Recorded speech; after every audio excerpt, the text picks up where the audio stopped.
Hello，你大家好，好高興又嚟到 CC Channel。咁你有冇諗過咧？有一日咧，你係個房東啦，咁就作為業主啦，你買層樓諗住合法啊出租啦，簽晒租約啦，交晒稅啦。咁有一日咧，租客唔交租喎，咁你有冇諗過收翻間屋咧？竟然可以拖幾年嘅咧？都拎唔翻喎！呢個唔係劇集，而係葡萄牙咧，我哋一個電視台咧，佢哋做好中意做呢一個攞晒獎嘅報道，搜查咧一啲咁嘅資料咧，就係關於報道咧，就有人咧係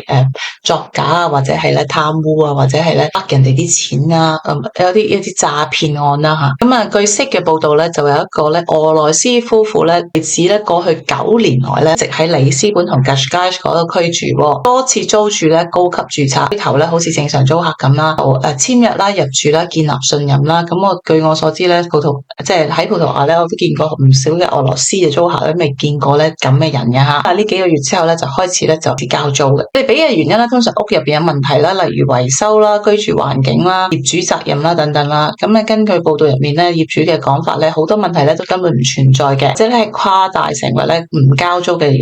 因。可怕係咧有業主咧聲稱咧自己咧係被威脅啦，時候拎到咧人已經拎到咧 eviction order 咧，即係驅逐命令，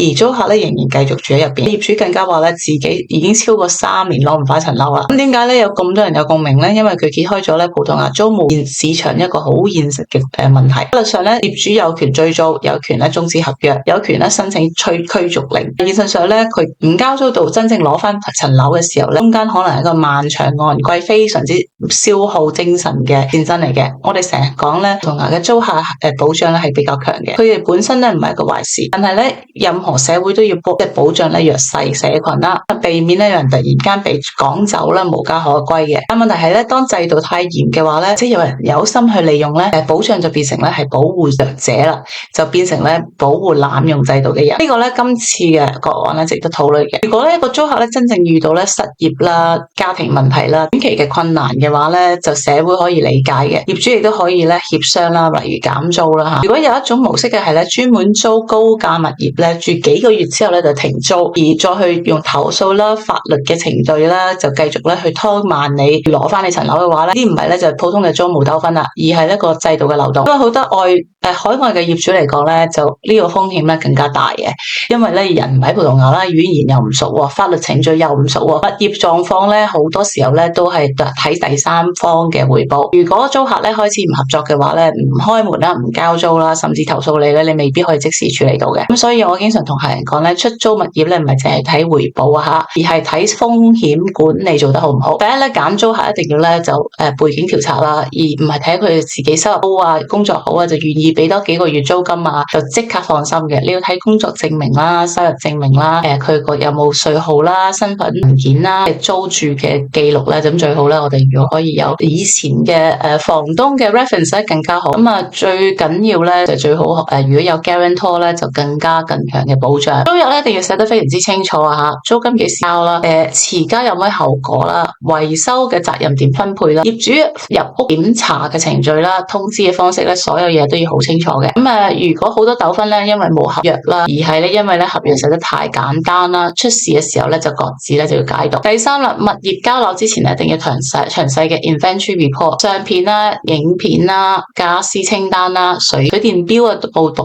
啦、房屋入邊嘅狀況啦、屋內嘅狀況啦，全部都要記錄啊吓。因為好多咧租務嘅爭議咧，就租客咧話本身冇問題嘅，咁業主咧就有證據咧證明咧入住前嘅狀況係點。第四啦，租金一次咧就要即刻行動，唔好等3個月啦、半年啦、1年咧先要處理。好多業主好心啦，覺得咧佢今個月可能有問題，可以等啦。但如果咧對方咧有心拖延嘅話咧，你越遲行動咧，你嘅損失就越大。第五咧，租務管理咧要有系統下，每個月嘅租金咧係咪準時入賬啦？有冇 receipt 啦？有冇書面提醒啊？有冇正式通知啊？所有溝通咧都要有記錄嘅。咁要去到咧法律程序嘅話咧，你唔好覺得自己有理就得啦吓，一定要有證據，仲要係書面嘅證據咯。識呢單嘅報道咧，就令人最不安嘅係咧，就業主已經走咧法律嘅程序咧，亦都好多人話咧多年都收唔到翻層樓。所有溝通咧都要留記錄，因為去到咧法律嘅程序嘅時候咧，唔係你覺得有理就真啦，咁就一定要證據。其實老實講咧，我自己本人咧都有好多經驗啦，因為我幫人哋咧就管理物業嘅，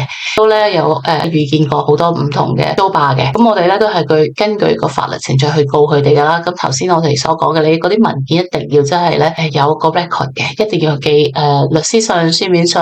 好多嘢呢啲唔可以慳，亦都冇諗住咧一個 email 就得，一個 WhatsApp message 就得。呢啲咧喺個 court 入邊咧都係當唔係一個真實嘅證據嚟嘅。咁呢啲嘢全部咧我哋都書面咧通知個租客咧係佢哋冇交租啊。咁咧就成個程序咧都起碼1年㗎啦。老實講，如果佢哋交租嘅話，咁我亦都見到咧好多有啲人咧話啊俾1年租啊，你冇聽到咧好似好好聽咁咧而放棄另外一個好租客啊，或者我願意俾高啲租金啊去爭呢個單位咧，好多時咧有時候聽得落去咧好似好好聽嘅說話咧，通常咧都係糖衣陷阱嚟嘅吓。你唔好一定其實咧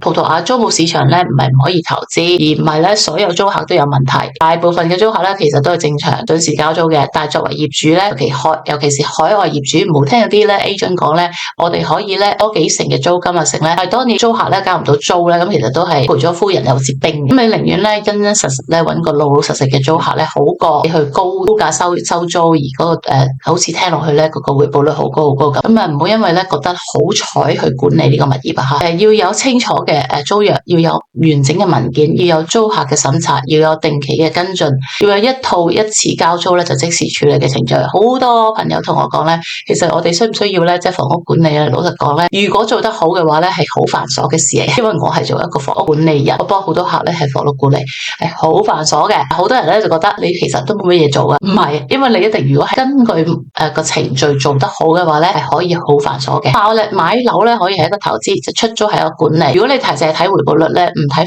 法律嘅風險咧，同埋個成本咧，未來賺錢嘅物業咧可以變成一個噩夢啊！今次咧 Stick Investigation 咧呢個報道嘅故事咧就講一個非常之清楚嘅警號。葡萄牙係需要更多房屋管理，而同時呢個需要更加快同埋公平、更加有效率嘅租務制度。如果中意大家睇我哋嘅片嘅話咧，繼續俾個 follow，俾個 like，再見。